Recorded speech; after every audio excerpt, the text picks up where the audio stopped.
Greenlandic people has their own representatives. We have our politicians who represent the Greenlandic people. So having a meeting, being able to sit down and seek diplomatic solutions is what we've been seeking from the whole beginning. So we're happy that those diplomatic solutions are being sought out. And what comes out of them, we'll see. We've seen a lot of rhetoric from all sides. And what we've been needing for over a year is actual diplomatic talks about the situation, about the relationship between the U.S. and Greenland, about the relationship between Greenland and Denmark, and the relationship between the U.S. and Denmark.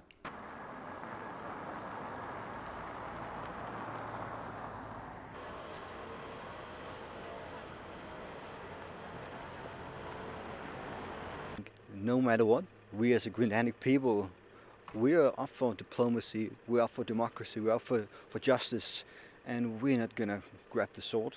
We're not going to go into any kind of warfare. What we're going to find is for hopefully some kind of diplomatic solution. And I think that's exactly what Vivian Motteved is going to do tomorrow, to find some kind of approach, find some kind of a middle way to make sure that we can continue in a peaceful way.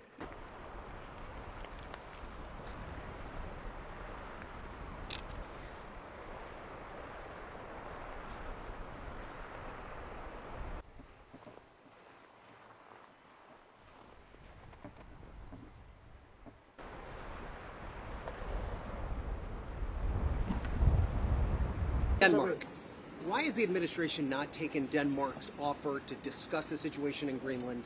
And I'll be meeting with them next week. But will you take military intervention off the table? I'm not here to talk about Denmark or military intervention. I'll be meeting with them next week. We'll have those conversations with them then. And but I'm not having anything further to add to that today.